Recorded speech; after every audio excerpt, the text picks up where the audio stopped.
ये कहता है कि हम पूरी तरह से परफेक्ट हैं और हम बहुत बड़े एस्ट्रोलॉजर्स हैं, तो वो गलत है, मेरी नजर में गलत है। वॉइस बदल गई और वो था और ऐसे किसी को जैसे मार दे, ऐसे ऐसे ऐसे मतलब किसी को मार दे और तू जा यहाँ से, तू जा यहाँ से। तो साउथ वाकई में ही पैसे वाली है, लेकिन साउथ में लोग डराते भी बहुत है। नॉर्मली वास्तु कंसल्टेंट ये कहते हैं कि साउथ वेस्ट साउथ ईस्ट, वो मैं भी मानती हूँ। साउथ वेस्ट और साउथ ईस्ट वर्स्ट डायरेक्शन। सो साउथ अग्नि तत्व है ना, अग्नि किसका है? कैश फ्लो का। ओके। सारे टी पॉइंट अच्छे नहीं होते, ये मिथ नहीं है ये, क्योंकि वो क्या होता है, टी पॉइंट में क्या होता है, एनर्जी स्टक करके उनके घर में किचन थी और north east kitchen was worst. Okay. Worst मतलब वर्स्ट है, ठीक है, वो घर धीरे धीरे खत्म नहीं होता है। नमस्कार दोस्तों, तो स्वागत है आपका धर्मसूत पॉडकास्ट शो के एक और एपिसोड में। अगर आपका इंटरेस्ट एस्ट्रोलॉजी में है, न्यूमरोलॉजिस्ट में है या वास्तु में है, या फिर आप जानना चाहते हैं कि लामा फेरा हीलिंग क्या होती है, तो आज का पॉडकास्ट इसी पूरे टॉपिक को कवर करने वाले हैं हम। क्योंकि आज हमारे साथ हैं दिल्ली बेस्ड न्यूमरोलॉजिस्ट, एस्ट्रोलॉजर और वास्तु कंसल्टेंट एंड शायद मेरी नोन में फर्स्ट लामा फेरा हीलर। तो संगीता जी, स्वागत है आपका हमारे शो में और इट्स अ ऑनर कि आप यहाँ पर आए। Thank you so much ma'am. तो आप थोड़ा सा हमारे व्यूअर्स को बताएं कि ये सब चीजें आपने कब स्टार्ट करी और ये क्या है सारी चीजें। प्लीज एक शॉर्ट इंट्रोडक्शन दे दीजिए आप अपना। फर्स्ट ऑफ ऑल तो थैंक यू ध्रुव, मुझे यहाँ बुलाने के लिए, इतना सम्मान देने के लिए। और बहुत ही अच्छी और स्पिरिचुअल टेक्निक है लामा फेरा हीलिंग, हम जिसे कह सकते हैं। ये हीलिंग बुद्धिस्ट हीलिंग है और जैसे रेकी है उसी तरह की एक हीलिंग है, बुद्धिस्ट मोडालिटी से है, स्पिरिचुअलिटी को अलाइनमेंट करने के लिए। और किसी भी क्रॉनिक डिजीज से अगर कोई जूझ रहा है, किसी को कोई प्रॉब्लम नहीं समझ में आ रही है, तो उन सब चीजों में हम इस हीलिंग के थ्रू एक पर्सन को हील कर सकते हैं, उसकी प्रॉब्लम्स को सॉल्व कर सकते हैं। ओके मैम, तो अभी हम आगे डिस्कस करते हैं कि डीप इनसाइट समझते हैं मैम लामा फेरा हीलिंग की।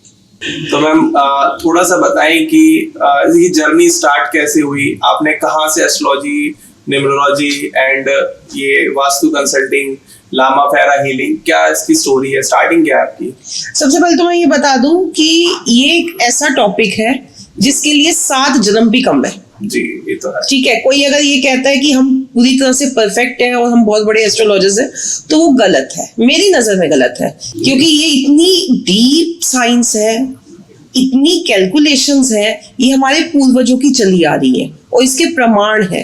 चाहे वो वास्तु में ले लो, न्यूमरोलॉजी में ले लो, आप लामा फेरा हीलिंग में ले लो, ठीक है, सब में इस चीजों के प्रमाण है। तो ये एक बहुत बड़ा चैप्टर है, इसको हम दी एंड है। और मेरी शुरुआत भी कहीं ना कहीं मेरी अपनी प्रॉब्लम्स की वजह से हुई। तो प्रॉब्लम्स ही, जब प्रॉब्लम्स आती है तभी इंसान चीजों की तरफ भागता भी है। और मैंने भी वहीं से कुछ एस्ट्रोलॉजर्स के पास गई, कुछ अपना पूछा, क्यूरियोसिटी जागी, तो यहाँ से मैंने अपनी जर्नी स्टार्ट की, सीखना स्टार्ट किया। तो सीखते सीखते पहले न्यूमरोलॉजी से स्टार्ट किया, फिर देखा कि सफिशिएंट नहीं है, फिर वास्तु, फिर लाल किताब, इस टाइप से करते करते और अब हीलिंग्स में आई हूँ। लामा फेरा हीलिंग सीखी है और उसको प्रैक्टिस में लिया है और बहुत ज्यादा उससे सेटिस्फाई हूँ। क्लाइंट्स भी सेटिस्फाई हूँ, मैं भी सेटिस्फाई हूँ। एक्चुअली में ये मतलब एक स्पिरिचुअल कनेक्शन बनाती है बुद्धा के साथ। लामा फेरा हीलिंग में लॉर्ड बुद्धा ने एक, सबको आपको पता भी होगा, लॉर्ड बुद्धा ने एक ये चीज बताई थी कि जो हर इंसान में एक बुद्धा कहीं ना कहीं विद्यमान है। हर इंसान के अंदर उसको अपने बुद्धा को जगाने की जरूरत है। वो मेडिटेशंस करवाते हैं, मेडिटेशंस के थ्रू बुद्धा को जगाते हैं। एक अलाइनमेंट है, एक लाइट हर इंसान के अंदर है, ठीक है। तो लामा फेरा हीलिंग यही है, बेसिकली यही है, आपके 7 चक्रास को बैलेंस करके 7 चक्रास के ऊपर वो हील करना, ये लामा फेरा हीलिंग है। तो मैम लामा फेरा हीलिंग की स्टोरी क्या है, इसकी स्टार्टिंग क्या है, आप थोड़ा सा उसके बारे में बताइए। जी, लामा फेरा हीलिंग जो है ना, ये बुद्धिस्ट हीलिंग है। जैसे रेकी है और हीलिंग्स है और मोडालिटी है, वैसे ही ये भी एक हीलिंग है। एक बुद्धा ने, लॉर्ड बुद्धा ने इसको हम लोगों को दिया था, तिब्बतन हीलिंग है। बेसिकली लामा फेरे 2 वर्ड से बड़ा है, लामा प्लस फेरे।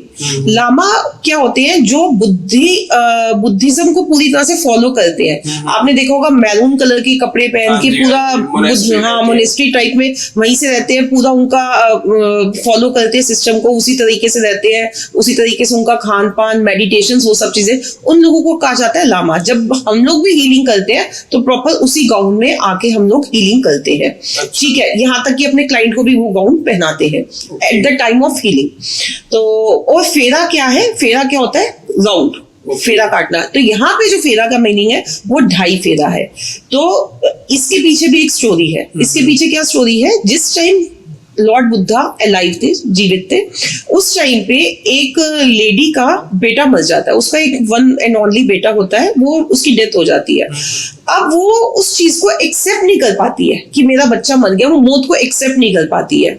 तो सब उसको समझाने की कोशिश करते हैं कि इसका अंतिम संस्कार करना है, ये ही इज नो मोर, हर तरीके से उसको समझाने की कोशिश, बट वो जिद पे अड़ जाती है, नहीं मेरा बच्चा जिएगा। तो फिर उसको कोई समझाता है कि लॉर्ड बुद्धा हमारे गांव में आए हैं, आप जाओ, और वो बहुत ही स्पिरिचुअल पावर है, आप जाओ उनके पास जाओ, डेफिनेटली वो कुछ ना कुछ आपकी हेल्प करेंगे। वो उस बेटे को अपने, उसके लिए तो अलाइव है, वो उस शव को उठा के लॉर्ड बुद्धा के पास चली जाती है, उनके पैरों के पास डाल देती है कि आपने इसको जिंदा करना है, मैं अपने बच्चे के बिना जिंदा नहीं रह सकती। अब वहां पे लॉर्ड बुद्धा ने उसको समझाने की पहले कोशिश की, वो नहीं मानी। तो लॉर्ड बुद्धा तो बुद्धा है, फिर उन्होंने अपना वो किया, उन्होंने कहा ठीक है, मैं यहीं पे बैठा हूं, इस बच्चे के साथ बैठा हूं, आप जाओ आसपास के जितने गांव हैं, किसी एक घर से कहीं से भी भिक्षा मांग के लाओ जहां पे आज तक कभी कोई मौत ना हुई हो। अच्छा।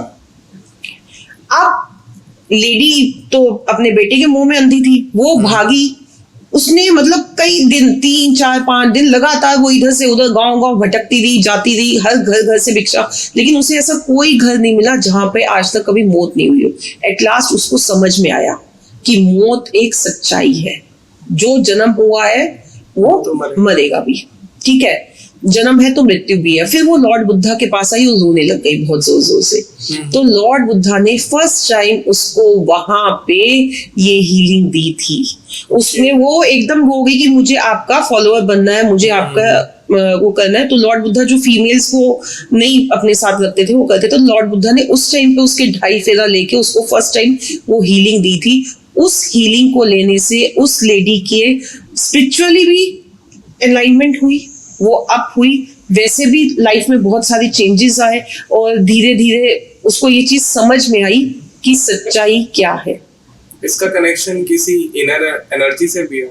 यस, इनर एनर्जी को ही तो करते हैं हम जब ये हीलिंग करते हैं, मेडिटेशन ही तो करते हैं। ये बेसिकली क्या है, जब ये हीलिंग करते हैं तो इसमें लॉर्ड बुद्धा के मतलब 12 सिंबल्स है। 12 सिंबल्स को हम 7 चक्रास पे बनाते हैं, जो हमारे 7 चक्र है, जैसे हमारा रूट चक्र, मणिपुर चक्र, इन सब चक्र, क्राउन चक्र, थॉट चक्र, इन सब के ऊपर हम ये सिंबल्स बनाते हैं। और ये जो सिंबल्स है वो इतने ज्यादा पावरफुल है, हर सिंबल में 4.5 लाख मंत्रों का समावेश है। ओके। ये सिंबल्स ही अपने आप में बहुत ज्यादा एनर्जेटिक है और एनर्जी को लिए हुए हैं। तो कभी ऐसा भी होता है कि आप किसी को हील कर रहे हैं या कंसल्ट कर रहे हैं तो आपके कुछ पर्सनल, आपके ऊपर भी कुछ इफेक्ट आता है? यस, ये तो बहुत मतलब आपने, ये तो हमारे को अपनी हीलिंग पहले करनी पड़ती है, मेडिटेशन पहले करनी पड़ती है, ओरा क्लीनिंग पहले करनी पड़ती है। इस हीलिंग में ऐसा होता है क्योंकि कई बार क्या होता है कि ये बेसिकली ना, ये हीलिंग काम का आती है। मैं आपको वो समझाती हूँ सबसे पहले। जैसे किसी को कोई क्रॉनिक डिजीज हो गई, किसी के ऊपर कोई पैरानॉमिनल शक्ति आ गई, चीजें आ गई, किसी के ऊपर कोई ब्लैक मैजिक आ गया, या किसी के ऊपर कोई ऐसी चीज है जैसे उसकी बीमारी, बीमार है बट उसकी बीमारी का डॉक्टर्स को भी पता नहीं लग रहा, टेस्ट में निकल नहीं रहा, समझ में नहीं आ रहा, किसी को एंजाइटी डिप्रेशन की प्रॉब्लम चल रही है, तो वहां पे ये हीलिंग्स काम करती है। लेकिन ये हीलिंग करने से पहले यस, हमारे को अपने आप को प्रोटेक्ट करना होता है, हमें पहले अपनी हीलिंग करनी होती है, मेडिटेशन करनी होती है, उसके बाद ही हम हीलिंग करते हैं। मैंने अभी आपको बताया ना कि इसका एक प्रॉपर गाउन भी हम लोगों को वेयर करना पड़ता है और साथ में हम क्लाइंट को भी वेयर करवाते हैं। कोई पैरानॉर्मल आपने किसी क्लाइंट को हील किया है अभी तक? जी हाँ, 2 केसेस हुए हैं मेरे साथ जिसमें, और एक का तो मेरे पास फीडबैक भी आया वीडियो में, जो दूसरा है वो भी चल रहा है। एक का तो एंजाइटी डिप्रेशन का था, बहुत जबरदस्त एंजाइटी डिप्रेशन था, इतना ज्यादा था कि वो अपने ही बच्चे को, अपने ही परिवार वालों को उठा के कुछ मारना शुरू कर देती थी, रात को सो नहीं पाती थी। बहुत ज्यादा परेशानी में थी, तो उनकी हमने हीलिंग की और क्या कहते हैं 3-4 हीलिंग्स में, वैसे तो मैंने उनको 21 हीलिंग्स बोली थी, 3-4 हीलिंग्स में ही उनको असर दिखना शुरू हो गया था, उनको नींद आनी शुरू हो गई थी। Now touchwood she is final completely okay, वो उस हीलिंग से बाहर निकली है। एक और जो है वो मेल है, उनका तो मैंने अपनी आंखों से देखा है, मतलब मैं क्या बताऊं कि हमारे को समझ में नहीं आया पहले ना कि क्या चीज है क्या नहीं है। तो उनका था कि कोविड में उनकी फैमिली में किसी की यंग डेथ हुई थी, ओके, तो किया भी उन्होंने ही था सब कुछ, और कुछ उनके कुछ ना एक कुंडली के योग भी होते हैं, हाँ जी, हाँ जी। ठीक है, जिसका राहु बुध और चंद्रमा ज्यादा खराब होता है, उन्हीं के ऊपर ये एनर्जीज काम करती हैं। बाकी अगर कोई ये कहे कि हर किसी के ऊपर ये एनर्जीज इम्पैक्ट कर देती है या इनका असर होता है, ऐसा नहीं होता है। ये एनर्जीज भी उन्हीं प्लैनेट्स जिनके ये 3 ग्रह खराब होंगे उनके ऊपर ये एनर्जीज हावी हो जाती है, ठीक है। इसीलिए हमें भी अपना ऑरा स्ट्रॉन्ग करके रखने की जरूरत होती है। तो वहां जो क्लाइंट उनके थे, तो वो ऑल ऑफ सडन क्या होता था कि उनकी आवाज बदल के वो बोलना शुरू कर देते थे, और एकदम गुस्से में आके एक बार तो मतलब हमने उनको बालाजी जाने का बोला था, और उस दिन उन्होंने मतलब मेरे को लिटरली बुलाया था उन्होंने अपने घर पे, उन्होंने मेरे को देख के तो उठा के अपना टेबल ही फेंक दिया। तो टेबल फेंक दिया और आवाज, तू जा यहाँ से, तू जा यहाँ से, तू निकल, मतलब इस टाइप से करके बहुत। फिर उसके बाद संगीता तू निकल यहाँ से, तू निकल, मतलब उन्होंने कुछ हार्म नहीं, मतलब उनकी वॉइस बदल गई, और वो था, और ऐसे किसी को जैसे मार दे, ऐसे ऐसे ऐसे, मतलब किसी को मार दे, और तू जा यहाँ से, तू जा यहाँ से। तो एक बार को तो थोड़ा सा हम भी, फिर हमने उस टाइम पे तो हनुमान चालीसा चलाया, गंगा जल छिड़का और वो सब। फिर उसके बाद हमने मतलब कुंडली वगैरह देखी, तो उनके ये 3 ग्रह भी बहुत खराब थे, उनके ऊपर ये चीज एनर्जी इम्पैक्ट कर सकती थी। फिर वो पता लगा कि उनकी फैमिली में एक यंग कोविड में डेथ हुई थी, उससे पहले भी उनके परिवार में ऐसा कोई यंग गया था, तो वास्तु के हिसाब से भी उनके मतलब था थोड़ा सा। तो फिर वहां से चीज समझ में आई, फिर मैंने उनको हीलिंग किया, सजेस्ट किया, और बंधन मोक्ष क्रिया भी इस हीलिंग में हम करते हैं, जिसमें हमारे कोई पास्ट लाइफ पेंडिंग कर्मास होते हैं जो हम उसकी कॉर्ड कट करें। तो वहां पे हमने उस क्लाइंट की हीलिंग शुरू की, और टचवुड अभी वो बहुत ज्यादा कवर कर गए हैं। मैं ये तो नहीं कहूंगी, क्योंकि अभी स्टिल मैं उनकी हीलिंग्स कर रही हूँ, मैं ये नहीं कहूंगी कि वो 101% ठीक हो गए, बट 90% जब से अभी वो मेरे टच में आए हैं, 3 महीने हो चुके हैं इस चीज को, क्योंकि मैंने उनको कहा था ये थोड़ा सा लंबा प्रोसेस जाएगा, तो 3 महीने हो चुके हैं, 3 महीने से उनको वो चीज नहीं हुई है। अच्छा। और उससे पहले भी उनके फैमिली वालों ने बताया कि हमने ऐसा देखा, हम बहुत ज्यादा डर जाते थे। तो ये जो आप बता रहे हो ब्लैक मैजिक, भूत, प्रेत, पिशाच, यस, तो ये जब इंसान के ऊपर आते हैं तो इट्स ऑटोमेटिक, या फिर कोई ऐसे लोग भी रहते हैं जो ये सब क्रियाएं करवाते हैं? देखो मैंने आपको पहले ही बताया, पर्सनल क्या सजेशन है मतलब इसमें? पर्सनल सजेशन ये है, देखो पहले, आज से कुछ साल पहले तो मैं भी इन चीजों को नहीं मानती थी, टू बी वेरी ऑनेस्ट। अगर मेरे को कोई कहता था तो मैं कहती थी बकवास है, लिटरली आई से दैट, ये बकवास है, मैं नहीं मानती थी। लेकिन अपने पर्सनल एक्सपीरियंस ऐसे हुए, कुछ चीजें सामने देखने को आई, विजुअलाइज की, और फिर ये ना, ये चीजें हर चीज पे, हर किसी पे इम्पैक्ट नहीं करती। आई रिपीट अगेन, यहाँ पे नंबर ऑफ पीपल देखेंगे उसको, मैं फिर से रिपीट करती हूँ, जिसका भी चंद्रमा खराब है, बुध खराब है, राहु खराब है, ठीक है, केतु खराब है, ऐसे लोगों पे ही ये चीजें हावी हो पाती है, या ऐसे लोगों पे ही ब्लैक मैजिक इम्पैक्ट करता है। राहु, अगर आपका बुध 3रे 8वें घर में आ गया, 9वें घर में आ गया, चंद्रमा 8वें घर में आ गया, राहु 7वें में आ गया, लगन में आ गया, आपको ये चीजें जल्दी अट्रैक्ट कर लेंगी, या आपके ऊपर ब्लैक मैजिक का असर हो जाएगा। एक बेसिक क्वेश्चन है, ऑरा क्लीनिंग की आपने बात करी है, अगर किसी को अपना ऑरा स्ट्रॉन्ग करना है, ठीक है, without the any help of healer, तो वो कैसे कर सकता है? अगर किसी को, देखो ऑरा बहुत सिंपल सा है, आप सेंधा नमक लीजिए, ठीक है, सेंधा नमक लीजिए, और सेंधा नमक को डाल के पानी में नहाना शुरू कर दीजिए डेली। आप 43 डेज ये कीजिए, आपका ऑरा ऑटोमेटिकली क्लीन हो जाएगा। जब भी आपको लगे कि आपके ऊपर बहुत ज्यादा नेगेटिविटी हावी हो रही है, और मतलब बेचैनी हो रही है, एंजाइटी हो रही है, ठीक है, रेस्टलेसनेस हो रही है, या आपके ऊपर कोई ब्लैक मैजिक हो गया है, ठीक है, वो भी चेक करने का तरीका आपको मैं बता देती हूँ। तो आपने सिंपली क्या करना है, कच्चे दूध लेना है, रॉ मिल्क, फेस अपना धोइए, ठीक है, ठीक है, हनुमान चालीसा चैंट करिए। हनुमान चालीसा में जो लास्ट की 2 लाइंस आती है ना, तुलसीदास सदा हरि चेरा, कीजे नाथ हृदय मार डेरा, वहां पे तुलसीदास की जगह आपने, जैसे मेरा नाम संगीता है, आपका नाम ध्रुव है, तो आपने कैसे बोलना है, संगीता दास या ध्रुव दास सदा हरि चेरा, कीजे नाथ हृदय मार डेरा। इस टाइप से आपने हनुमान चालीसा को रिसाइट करना है। तो आप ये सुबह शाम कीजिए, तो देखिए आपकी जितनी भी नेगेटिविटी है वो दूर हो जाएगी। ओके, ठीक है ना? इट्स एक रेमेडी या उपाय कह सकते हैं। यस, ये इसको भी चेक करना है कि उनके ऊपर कोई इस टाइप का ब्लैक नहीं, इससे तो आपका रिलीफ मिल जाएगा आपको। ओके, इससे रिलीफ मिल जाएगा। चेक करने के लिए आपने क्या करना है, अच्छा। अपने पिल्लो के नीचे, अपने पिल्लो के नीचे रात को नींबू पे क्या कहते हैं, आप 2 लौंग ऐसे हल्का सा कट मार के उसको रख दीजिए। ठीक है, ठीक है, पिल्लो के नीचे सोते हुए में रख दीजिए। अगर उस पे क्रैक आता है नींबू पे सुबह, ठीक है, इट मीन्स कोई ब्लैक मैजिक है, ब्लैक मैजिक है या कोई पैरानॉर्मल थिंग। तो मैम, पैरा जो आपने लामा फेरा हीलिंग बताई, हम वापस टॉपिक पर आते हैं, काफी पैरानॉर्मल डिस्कशन में चले गए। हाँ जी। तो लामा फेरा हीलिंग में आपने बताया कि 2.5 फेरा होता है एंड आप एक गाउन पहनकर उसको हील करते हैं, ठीक है। तो आप ये ऑफलाइन भी करते हैं या ऑनलाइन करते हैं? दोनों तरीके से होता है। ऑनलाइन देखो, हीलिंग्स हम ऑनलाइन कर सकते हैं। किसी की कोई, अब देखो किसी क्लाइंट को, अब सपोज जैसे जिनकी मैं बात ही कर रही हूँ, वो खुद ही अपने होश में नहीं है। आप इस चीज को समझो, जो इंसान अपने होश में नहीं है वो कैसे मेरे पास हीलिंग के लिए आ जाएगा? ऑब्वियस। जो एंजाइटी में ऑलरेडी चल रहा है, डिप्रेशन में चल रहा है, वो कैसे हीलिंग के लिए एकदम से मान जाएगा, जब तक उसका माइंडसेट नहीं होगा। हम अगर किसी उसको काउंसलर के पास भी लेके जाएंगे या किसी साइकेट्रिस्ट के पास भी लेके जाएंगे, तो सीधे सीधे तो हम लेके नहीं जा सकते। ठीक है, वहां पे भी हमारे को उसको कुछ बहकाना पड़ता है या कोई मेडिसिन देनी पड़ती है, कुछ ना कुछ, तभी हम उसको लेके जा सकते हैं। तो यहाँ पे क्या होता है कि हम उसकी फोटो मंगवाते हैं और हीलिंग्स को ऑनलाइन कर लेते हैं।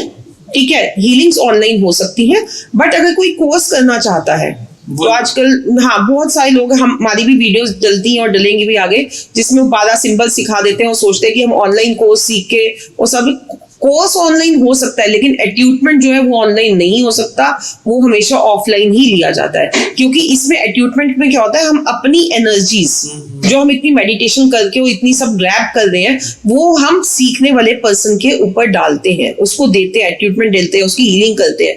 जब आपके अंदर वो एट्यूटमेंट जाएगा, आपके अंदर वो हीलिंग जाएगी, ठीक है, तभी आप इतने कैपेबल होगे कि आप किसी दूसरे को हील कर सकोगे। अब अगर आप खुद ही बीमार हो, आप खुद ही कमजोर हो, तो आप किसी दूसरे का क्या ट्रीटमेंट करोगे? तो आपने कहाँ से सीखा ये सब? मैंने काफी सारी, देखो एक जगह से नहीं किया है कोर्स, मैंने अलग अलग जगहों से किया है और सारे डिप्लोमा कोर्सेज किए हैं। फिर प्लस बुक्स पढ़ने का मुझे बहुत शौक है, कीड़ा है। इससे पहले मैं कोचिंग सेंटर रन करती थी, तो बुक्स से बहुत प्यार है। तो ये तो एक मतलब बहुत अच्छी कहावत भी है और कहते भी हैं कि अगर आपको किसी चीज में मास्टरी करनी है या आगे जाना है, तो बुक्स से प्यार कर लो, उससे प्यारा कुछ नहीं है।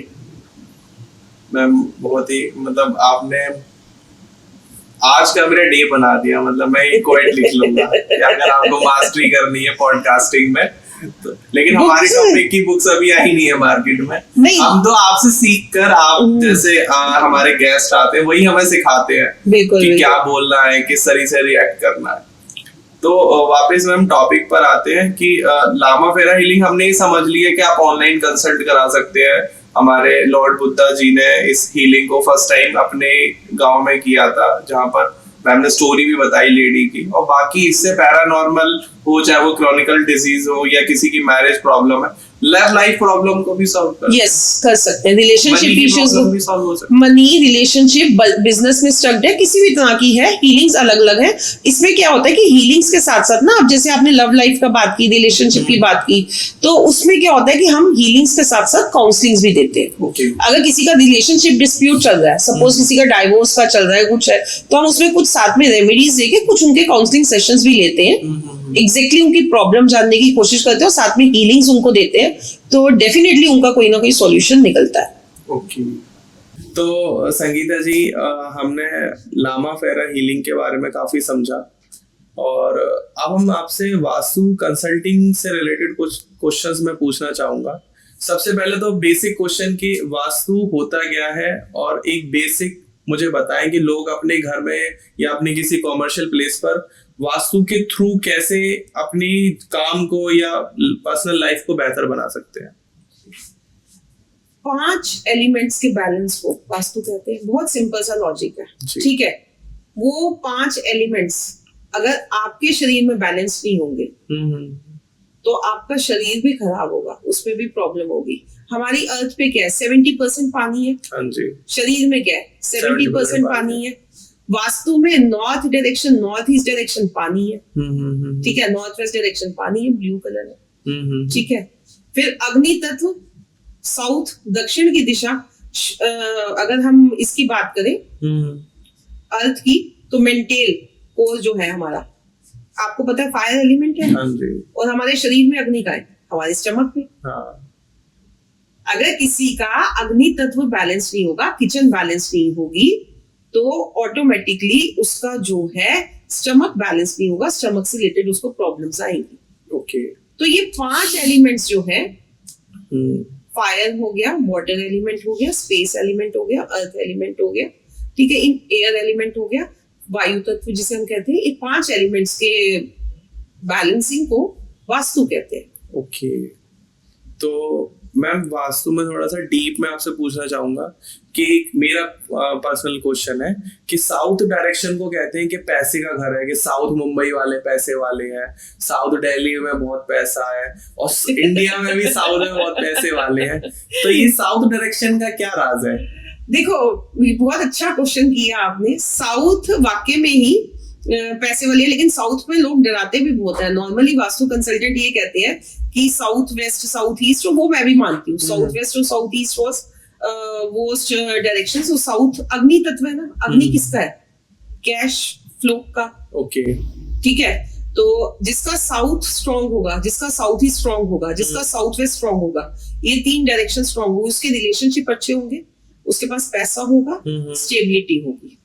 ओके। ठीक है, तो साउथ वेस्ट अगर हम बात करें, साउथ की मतलब डायरेक्शन जिसको फलती है, और साउथ की डायरेक्शन उसी को फलती है जिसको राहु अच्छा होता है, जिसका राहु अच्छा होता है कुंडली में। ठीक है, तो यस, उनके पास पैसा बहुत होता है। ओके। और अगर किसी का साउथ वेस्ट डायरेक्शन अच्छा नहीं है तो कैसे अच्छा करे? कैसे अच्छा नहीं है ये कैसे पता करे? देखो, उसके ना बहुत सारे अलग अलग चीजें हैं। अब साउथ अच्छा नहीं है, या साउथ ईस्ट अच्छा नहीं है, या साउथ वेस्ट अच्छा नहीं है। साउथ वेस्ट अच्छा नहीं होगा तो रिलेशनशिप से प्रॉब्लम होंगी। साउथ ईस्ट अच्छा नहीं होगा तो फाइनेंस से रिलेटेड प्रॉब्लम होगी, कैश लिक्विडिटी से रिलेटेड प्रॉब्लम अच्छी नहीं होगी। ठीक है, तो अलग अलग डिपेंड करता है कि किसकी क्या प्रॉब्लम आ रही है। ओके। अगर रिलेशनशिप की प्रॉब्लम है तो हम साउथ वेस्ट चेक करेंगे। ठीक है, अगर कैश लिक्विडिटी से प्रॉब्लम है तो हम साउथ ईस्ट चेक करेंगे।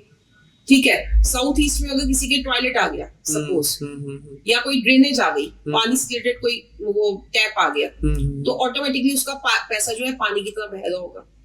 अब वहां उसको वास्तु के हिसाब से ट्रीट करना है, साथ में उसको वहां पे कुछ ना कुछ रेड कलर की पेंटिंग या रेड कलर का कुछ ना कुछ या रेड बल्ब उसको वहां पे ऐड करना है कि वो पहले उसको ट्रीट करेगा वास्तु के हिसाब से, उस ड्रेनेज को या टॉयलेट को। तो हम टेप लगा के भी ट्रीट कर सकते हैं। उसके बाद वहां पे उसको रेड कलर को एक्टिवेट करेगा, फायर एलिमेंट को एक्टिवेट करेगा, तो उसका साउथ जो है बैलेंस होगा, उसको कैश फ्लो जो है उसका सही होने लग जाएगा। बहुत सारे वास्तु कंसल्टेंट्स ऐसे होते हैं कि उनको समझ में नहीं आ रहा है या कोई वास्तु दोष लग रहा है उनको घर में, तो पूरी बिल्डिंग ही तोड़वा देते हैं कि नहीं भाई हटाओ। तो आप ऐसा करते हो या कुछ आप इक्विपमेंट्स यूज करते हो? नहीं, देखो, मैं एस्ट्रो वास्तु में बिलीव करती हूँ और एस्ट्रो वास्तु करती हूँ। एस्ट्रो वास्तु एंड वास्तु में क्या डिफरेंस है? देखिए, एस्ट्रो वास्तु और वास्तु में बहुत मेजर डिफरेंस है। बेस वही है। बेस से मैं अपने यहाँ पे छोटे से एग्जांपल से समझाऊं, जैसे आज से हम अगर 30 साल 35 साल पीछे चले जाए, लैंडलाइन फोन यूज होते थे। हाँ जी। बात तो तब भी कम्युनिकेशंस की थी ना, कनेक्टिविटी होती थी। उसके बाद कीपैड वाले आए, फिर टच वाले आए, फिर स्मार्टफोन आए, और अब तो आईफोन हो गए। ठीक है ना, तो ठीक इसी तरह से, लेकिन हो क्या रहा है, कम्युनिकेशन नहीं हो रही है, बात ही हो रही है, कनेक्टिविटी हो रही है एक इंसान की दूसरे इंसान के साथ जो दूर बैठा है। वास्तु का भी बेस वही है जो हमारे पुश्तों से चला आ रहा है, हमारे महाभारत के टाइम से चला आ रहा है। इसके प्रॉपर एविडेंस है हमारे पास कि गुरु द्रोणाचार्य ने भी पांडवों के लिए क्या कहते हैं रंग महल बनवाया था, उस हिसाब से वास्तु के अकॉर्डिंग ठीक है, पूरा प्रॉपर उसका एविडेंस है, वो स्टोरी हम फिर किसी दिन वो करेंगे। लेकिन क्या है, चीजें मॉडिफाई होती जा रही है टाइम के अकॉर्डिंग। पहले लोगों के पास बड़े बड़े घर होते थे जी। पहले कहा जाता था तुलसी को आंगन में रख दो, ठीक है। तुलसी आंगन में रखने का मतलब होता था कि आपका क्या कहते हैं, ओपन स्पेस होता था, बीच में वो नहीं होता था, रूफ नहीं होता था, तुलसी बीच में आंगन के उसकी पूजा की जाती थी, ठीक है। लेकिन आज तुलसी क्या है, बुद्ध का प्रतीक है, और आंगन तो ऊपर ओपन स्पेस तो किसी के पास रही नहीं है, छोटे छोटे लोग घरों में आ गए, तो ऊपर शेड आ गया, तो बुद्ध और राहु का कॉम्बिनेशन होता है। अब हम लोग मना करते हैं कि तुलसी को घर के बीच में नहीं रखना, बीचों बीच नहीं रखना।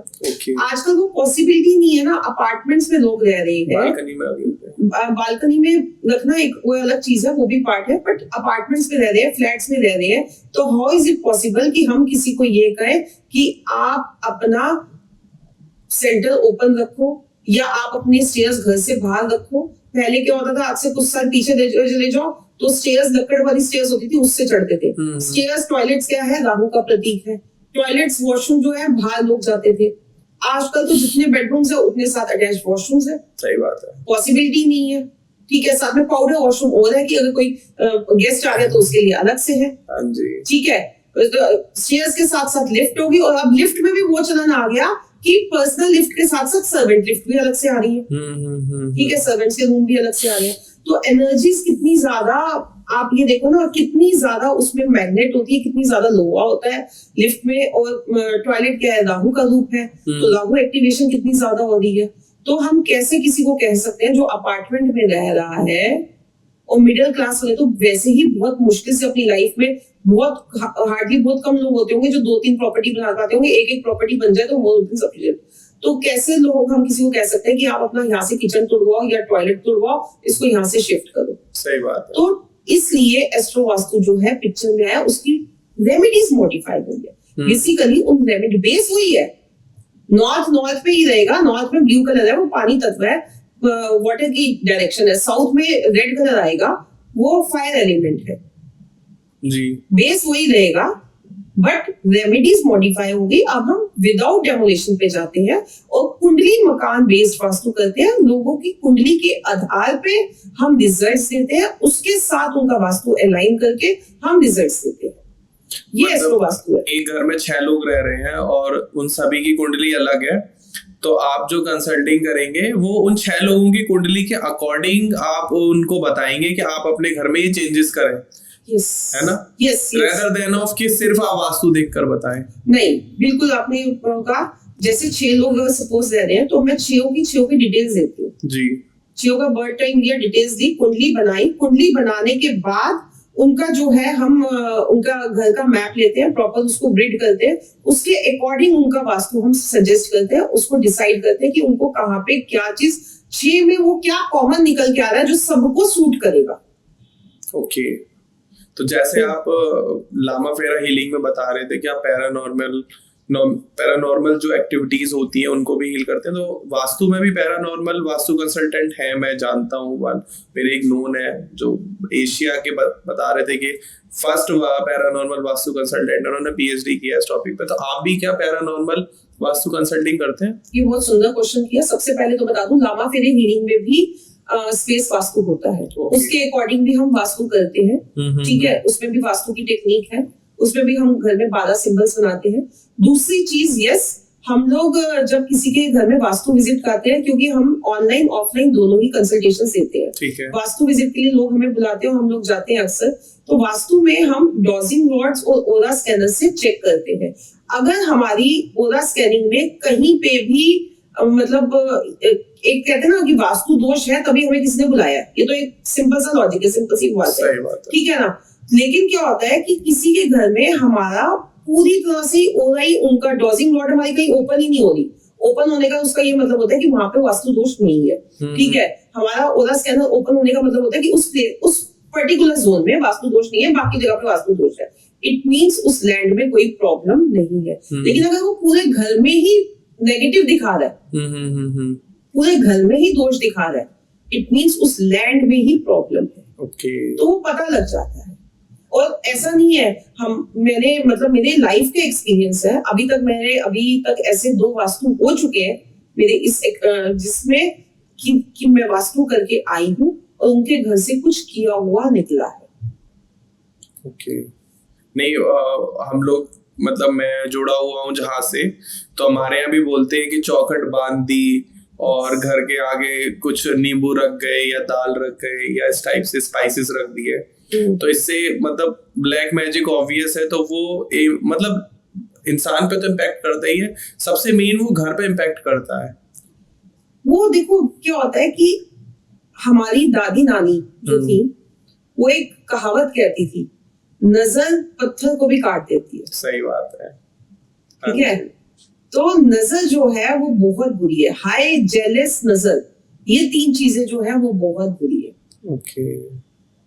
तो ऑब्वियस सी बात है कि अब कोई जिसको आपसे कोई जेलस होगी या जिसको आपसे कोई कंपटीशन होगा या कोई, वही तो आपके साथ ऐसी कोई चीज, ऐसी कोई गलत करेगा ना। हर कोई तो नहीं करेगा, और अपने ही होते हैं ज्यादातर। अपने ही होते हैं ज्यादातर, दूसरों को क्या ही मतलब। सही बात है ना। तो लोग कहते हैं ना कि लोग अपने सुख से खुश कम है, दूसरों के सुख से ज्यादा दुखी है, ये प्रॉब्लम ज्यादा है। तो अगर किसी के घर में मतलब मैरिज ठीक नहीं चल रही है या उसके बच्चों का पढ़ाई में मन नहीं लग रहा है, तो अकॉर्डिंग टू द वास्तु हम लोग क्या चेंजेस ऐसा करें कि उसकी मैरिज लाइफ ठीक हो जाए, उसका करियर ग्रोथ होने लगे, उसके बच्चों की जो एजुकेशन है वो ठीक हो जाए, क्योंकि आई थॉट ये सब एक वास्तु का ही पार्ट है। South west direction, north east direction दोनों ही मेजर रोल प्ले करती है, रिलेशनशिप के लिए भी, एजुकेशन के लिए भी। सरस्वती माता का भी जोन जो आता है वो 6 जोन हम करके साउथ साउथ वेस्ट में आता है। ठीक है, अब यहाँ पे मैं आपको एक बात बताती हूँ, साउथ वेस्ट में हम पितरों की डायरेक्शन भी मानते हैं और पितरों को हम कहीं ना कहीं गुरुओं का दर्जा देते हैं, पिता को हम गुरु का दर्जा देते हैं, पिता ही हमारा फर्स्ट गुरु होता है। ठीक है, मैंने अभी तक के अपने करियर में ये देखा है, जिसकी ये डायरेक्शन, जिसके घर में बैलेंस है, उनके घर में 90% दोष होता ही नहीं है। सूफी में एक बड़ी सुंदर कहावत बताई गई है, सूफी में गुरु को मुर्शिद कहा गया है। मुर्शिद, हाँ, मुर्शिद कहा गया। ठीक है, सूफी में गुरु को मुर्शिद कहा गया। ना तो मेरा रब, ना तो मेरा भगवान है, ना असी तेरे बंदे, ना हम तेरे बंदे, मतलब ना हम तेरे लोग हैं, ना तेरे मारे मर्दे, ना ही तेरे मारने से मरते हैं। फड़ के पल्ला मुर्शिद दा, पकड़ के पल्ला मतलब हाथ गुरु का, जा बहिश्ती बढ़ दे, मतलब हम स्वर्ग लोक को चले जाते हैं। सोचो उस संत की, उस सूफी की क्या सोच रही होगी, कितना बड़ा वो योगी रहा होगा। तो जिस भी किसी को रिलेशनशिप से कोई भी प्रॉब्लम आती है, वो अगर अपने गुरु को, मतलब अपने पितरों की स्थान को, अपने पिता के स्थान को, साउथ वेस्ट को, ठीक है, अपने ईस्ट को और साउथ वेस्ट को, इनको ठीक रखे। वहां पे कोई टॉयलेट ना हो, क्लटर ना हो, मतलब ये कोई भी झाड़ू का कटकट ऐसा कुछ भी ना रखा हो, तो उसको ठीक रखे, तो एजुकेशन से, रिलेशनशिप से जो भी प्रॉब्लम्स है वो सॉर्ट आउट हो जाएंगी, वो नहीं आएंगी। 90% मतलब केसेस में ऐसे अगर वहां पे बैलेंस है तो उनको 90% उनका वास्तु ठीक ही मिलता है, वो लोग परेशानी कम होते हैं। और फाइनेंस सबसे इम्पोर्टेंट, फाइनेंस साउथ ईस्ट से हम देखते हैं। ओके, ठीक है, साउथ ईस्ट में अगर किसी के टॉयलेट आ रहा है, ड्रेनेज आ रही है, तो उसको कैश लिक्विडिटी से प्रॉब्लम आएगी। फाइनेंस में भी 2-3 चीजें आती है। देखो, फाइनेंस में भी अगर आपके पास कैश फ्लो में, सपोज काम है किसी के पास, कैश फ्लो में प्रॉब्लम आ रही है, पॉकेट में पैसा नहीं रुक रहा है, इट मीन साउथ ईस्ट में प्रॉब्लम है। ठीक है, लेकिन पैसा भी आ रहा है, सब चीज आ रही है, सेविंग्स नहीं हो रही है, वेस्ट में प्रॉब्लम है, और काम ही नहीं आ रहा है, अपॉर्चुनिटी ही नहीं आ रही है, बिजनेस में अपॉर्चुनिटी नहीं आ रही है। इट मींस नॉर्थ कुबेर की डायरेक्शन में प्रॉब्लम है। ओके, तो पैसे के लिए तीनों चीजें हमें देखने पड़ते हैं, तीनों जोन देखने पड़ते हैं। और अगर मैम एक नॉर्मल क्वेश्चन आता है लोगों का कि घर में मंदिर जो है वो हम किधर स्थापित करें, मतलब किचन साइड में करें या घर के कोने में करते हैं। जैसा आजकल अपार्टमेंट कल्चर चल रहा है, तो लोग क्या करते हैं, बालकनी में मंदिर बना लेते हैं। ठीक है, किचन में बना लेते हैं। पहले मतलब मेरे घर में ही पहले किचन में था, अब वो बालकनी में, क्योंकि किचन में आपको पता ही है कि झूठा खाना आ रहा है, जा रहा है, फिर कुछ भी बन रहा है। तो मेरी वाइफ ने ऐसा करा, तो क्या बेहतर रहता है? सबसे पहले तो मैं बता दूं, घर में मंदिर डिनाई है, sorry to say that. Vastu के अकॉर्डिंग, वास्तु शास्त्र के अकॉर्डिंग घर में मंदिर नहीं होना चाहिए।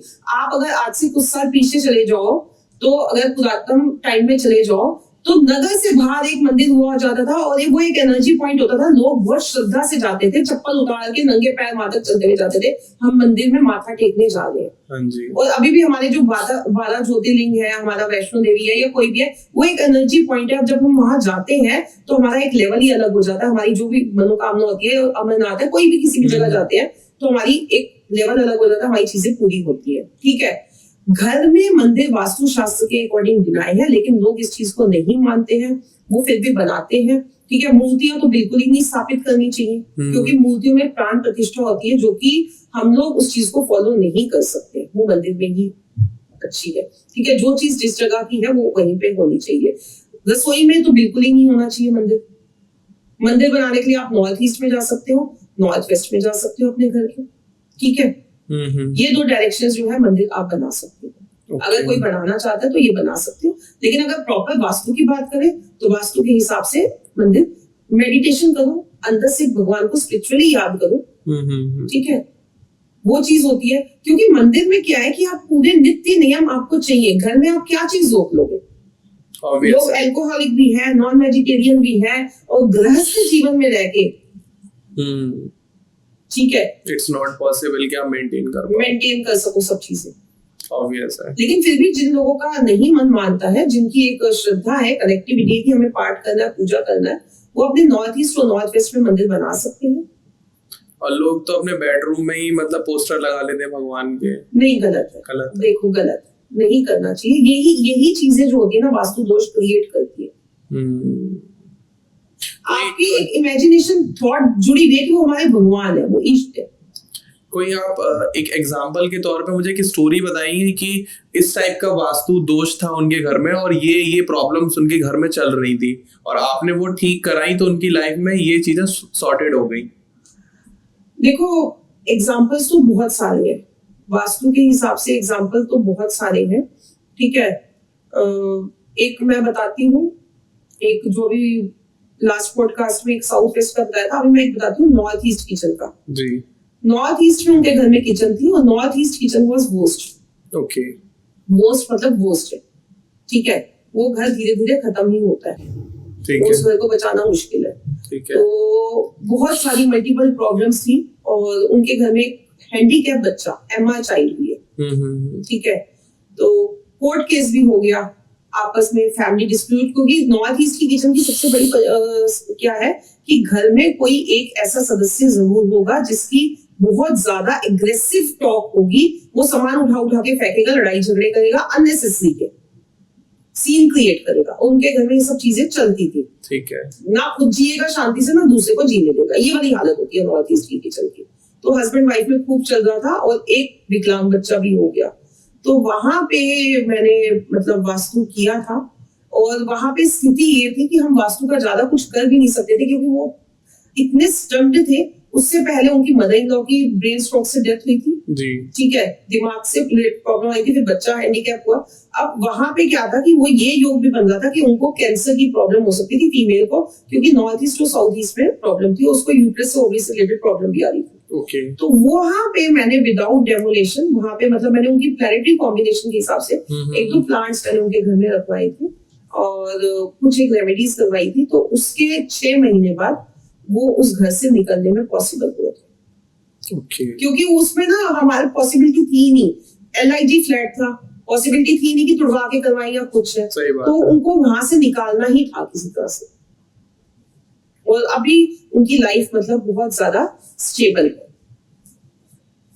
एक मतलब अगर कोई व्यक्ति है, मतलब कोई भी पर्सन है जो बहुत ज्यादा एंजाइटी या डिप्रेशन से गुजर रहा है, उसको लाइफ में कुछ भी समझ नहीं आ रहा कि क्या डिसीजन लूं, क्या पाथ चुनूं, और वो बार बार अपने डिसीजन चेंज कर रहा है, तो वास्तु के अकॉर्डिंग कोई ऐसी रेमेडी है जो वो अपने घर में करे सो दैट उसका जो पीस ऑफ माइंड है वो क्लियर हो? क्योंकि आज के टाइम का ये सबसे बेसिक क्वेश्चन है, लोगों को समझ नहीं आता कि वो क्या कर रहे हैं, किस लूप होल में फंस गए हैं और क्या डिसीजन ले। हर किसी को गाइडेंस की जरूरत है, तो आपकी वीडियो के थ्रू लोगों को समझ में आए कि वो ऐसा क्या करें।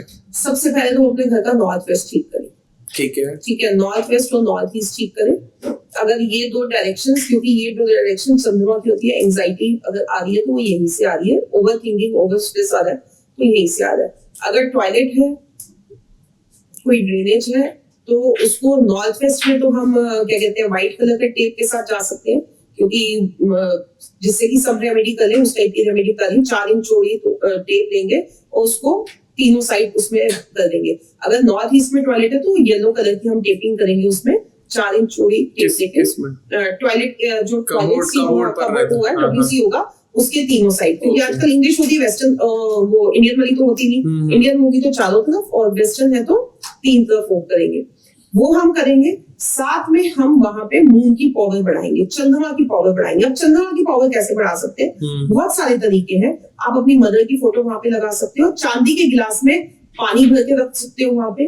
आपके घर में अगर गंगा जल की कैन पड़ी है तो 5 या 10 लीटर की व्हाइट कलर की कैन आप वहां पे नॉर्थ वेस्ट में रख दीजिए, नॉर्थ ईस्ट में रख दीजिए, ठीक है। या फिर आप अपने नॉर्थ वेस्ट में या नॉर्थ ईस्ट में गोल्डन टेम्पल की पिक लगा लीजिए, जो लोग मतलब उसको मानते हैं, क्योंकि वो चंद्रमा और बृहस्पति का योग बना देंगे आपस में, तो वहां पे आप वो चीज लगा सकते हो, ठीक है। पानी से, झरने से रिलेटेड कोई पेंटिंग आप वहां पे लगा दीजिए। अगर आपके घर में वैसे ही कोई रनिंग वाटर का फाउंटेन पड़ा है तो आप वो वहां पे उस डायरेक्शन में रख दीजिए उस टॉयलेट को ट्रीट करने के बाद। तो आपकी एंजाइटी और फोबिया, वो जो है ओवर थिंकिंग है, वो कहीं ना कहीं स्टेबल होगी, कम होगी। लोग वास्तु से रिलेटेड बस इतना ही जानते हैं, मतलब बेसिक नॉलेज उनको है कि हॉल में 7 घोड़ों की फोटो लगा लीजिए, एक क्रिस्टल ट्री आता है उसे रख लीजिए अपने शोकेस में, और कुछ लोग हाथी और वो भी रख लेते हैं, ठीक है। देखो हाथी वाला तो सीन मैं आपको बताऊं, आपने बताया तो मेरे को याद आ रहा है, एक क्लाइंट है, मैंने उनका वास्तु किया था, अभी पहले किया था पिछले साल, तो उनकी प्रॉपर्टी सेल हुई थी, वो साउथ वेस्ट की एंट्रेंस में फंसे हुए थे। बहुत लंबी स्टोरी है, पॉडकास्ट लंबा हो जाएगा, फिर कभी बताऊंगी। तो वहां से निकले, ट्रस्ट बन गया, तो मेरे को दोबारा वास्तु के लिए बुलाया था। तो उनके घर में ना उनके फादर इन लॉ की डेथ हो गई, मतलब तो मैं काफी क्लोज हो गए, नोन में भी थे थोड़ा, तो मैं गई जैसे अफसोस करने कुछ दिन बाद उनके वहां पे। तो उनके उस घर का, नए घर का वास्तु भी उन्होंने मेरे हिसाब से ही खरीदा और मेरे हिसाब से ही लिया करा था जी। तो मैं उनके गई, तो उनके ड्राइंग रूम में ना, जो आजकल होता है, उसमें 2 हाथी रखे हुए थे, ऊंची सूंड वाले, उन्होंने एज अ शो पीस रखे हुए थे जी। तो अब मैं जब वहां से निकलने लगी तो मैंने उनसे वो पूछ लिया, मैंने कहा ये हाथी कितने दिन पहले लाए थे? इनकी डेथ से 40 दिन पहले या ऐसे कुछ तो नहीं, क्योंकि उन लोगों की ना कुंडली में, तकरीबन सभी की कुंडली में राहु बहुत खराब है, चंद्रमा वीक है, राहु बहुत खराब है, ठीक है। इसलिए वो पहले जब साउथ वेस्ट की एंट्रेंस में थे तब बहुत परेशान रहे थे। तो मैंने पूरा, कह रहे मैडम 25 से 30 दिन हुए थे ज्यादा से ज्यादा हाथी लाए हुए, उसके बाद पापा की डेथ हुई। मैंने कहा इनको फेंक देना, ये फिर प्रॉब्लम रहेगी, क्योंकि आपने खुद से ही राहु एक्टिवेट कर लिया। मतलब चीजों का बहुत बड़ा रिजल्ट पड़ता है। हम वास्तु से किसी के घर में जंग लगे हुए कील तक निकलवा सकते हैं कि आपके यहाँ पे ये सामान रखा है, इसको हटा दो तो आपको फर्क पड़ जाएगा। एक और मिथ है, या आप बता सकते हैं इस बारे में, कि लोग कहते हैं टी पॉइंट का घर बेकार होता है, घर के आगे मंदिर होना, कॉलोनी की बात कर रहा हूँ मैं, अपार्टमेंट की नहीं, टी पॉइंट का घर हो गया, घर के आगे मंदिर बना हुआ है, तो उसके बारे में आपके क्या सजेशंस हैं? देखो ईस्ट का टी पॉइंट अच्छा होता है, सारे टी पॉइंट अच्छे नहीं होते, ये मिथ नहीं है ये, क्योंकि वो क्या होता है, टी पॉइंट में क्या होता है, एनर्जी स्टक करती है आके, ठीक है। जब एनर्जी स्टक करती है किसी भी तरह की, तो वो आपको कोई ना कोई रिजल्ट तो देगी। और सिर्फ मंदिर ही नहीं, रेलवे ट्रैक, कई सारे, अब क्रिमिनेशन ग्राउंड, ठीक है, बहुत सारी चीजें हैं, वो एक पर्टिकुलर एनर्जी पॉइंट है। मैंने अभी अब थोड़ी देर पहले ही इसमें बताया कि आज से कुछ साल पहले क्या होता था, कुछ साल पहले क्या, 50 साल 60 साल पहले चले जाए, गांव से बाहर एक मंदिर होता था, और मंदिर क्या है, एक एनर्जी पॉइंट है, वहां जाके हम मत्था टेकते थे। आज का सिनेरियो तो है, बुरा मत मानना, मतलब बहुत सारे लोग ये देखेंगे, आज तो आप जाओ, और ये एक आमिर खान की वो पिक्चर भी आई थी, उसमें भी था शायद, पीके में, कि उसने एक वो पत्थर के ऊपर वो पीपल का पत्ता लगा दिया, पैसे चढ़ा दिया, तिलक लगा दिया, लोग अब आएंगे यहाँ पे सब पूजा करेंगे। तो सेम सीन हमारे यहाँ है, हिंदुस्तान में ही है, गुरुद्वारों के साथ नहीं है, मस्जिद के साथ नहीं है, sorry to say that, Christians के साथ नहीं है, लेकिन हमारे हिंदू पता नहीं ऐसे क्यों है, कहीं पे आप अभी पीपल का पेड़ रख दो, एक नीचे मूर्ति रख दो, 2 दिन धूप बत्ती करके आओ, तीसरे दिन ना दिए जलते तो बता देना। और कुछ रुपए भी तो चढ़ा कुछ दो। रुपए भी चढ़ा दो, तीसरे दिन वहां ना मंदिर बनना शुरू हो जाए तो बता देना। सही बात है। ठीक है, तो मंदिर क्या है, एनर्जी पॉइंट्स है। हम्म। अब वो एनर्जी पॉइंट्स के पास आपका घर होगा तो कुछ ना कुछ इम्पैक्ट पड़ेगा। एक ये भी वजह है, दूसरी वजह ये है कि घर होता है पीसफुल के लिए, शांति के लिए। जी। अगर आपका घर सपोज किसी सेलिब्रिटी या नेता के पास भी होगा ना तो भी इम्पैक्ट पड़ेगा। क्यों? क्योंकि आपको नहीं पता कब उसके घर के सामने से कोई रैली निकलने लग जाए, कब उसके घर के सामने कोई मोर्चा आ जाए, कब उसके घर के सामने कोई मीडिया करो, तो एक डिस्टरबेंस होती है। तो ठीक इसी तरह से मंदिर वो ये सब एनर्जी पॉइंट्स है। संगीता जी, आज के पॉडकास्ट में मैम मतलब काफी नॉलेज आपने शेयर करी and I am thankful and it's a honour कि मैंने आपसे ये क्वेश्चंस पूछे और हमें काफी नॉलेज मिली, हमारे व्यूअर्स को काफी नॉलेज मिली। तो ma'am online and offline consulting करती हैं and it's a complete services in a one umbrella. क्या आप ये कह सकते हैं कि मैम एस्ट्रोलॉजर भी हैं, न्यूमरोलॉजिस्ट भी हैं। मैम न्यूमरोलॉजिस्ट तो ऐसे ही कि मैम मैं इस पॉडकास्ट में डिस्कस नहीं कर रहा ज्यादा, लेकिन कुछ एक कॉन्सेप्ट है जो मैम ने ही फाइंड करे हैं और कोविड के टाइम पे मैम ने मार्केट में दिए, वो हम कब किसी और पॉडकास्ट में डिस्कस कर लेंगे। तो अगर आप मैम से कंसल्ट करना चाहते हैं तो स्क्रीन पे मैम का नंबर आ रहा है और डिस्क्रिप्शन में मैम की डिटेल्स भी हैं। Ma'am Delhi NCR based vastu consulting और अपना एस्ट्रोलॉजी, न्यूमरोलॉजिस्ट और लामा फेरा हीलिंग, शायद कुछ ही एक लोग होंगे इंडिया में अभी जो इस टेक्निक से लोगों को हील कर रहे हैं। तो आप प्लीज मैम से कंसल्ट कर सकते हैं। बाकी वीडियो पसंद आई हो तो प्लीज लाइक कर दीजिएगा। मैम से कुछ भी क्वेश्चंस पूछने हो तो मैम ही आंसर करेंगी, आप कमेंट सेक्शन में कोई भी किसी भी टाइप का क्वेश्चन पूछ सकते हैं। और प्लीज शेयर करिए इस वीडियो को, ज्यादा से ज्यादा नॉलेज शेयर करने से ही बढ़ती है। और हमारे सपोर्ट के लिए चैनल को सब्सक्राइब कर दीजिएगा। Thank you so much video देखने के लिए। Ma'am thank you so much यहाँ आने के लिए। Thank you ma'am, thank you from my heart. Thank you so much.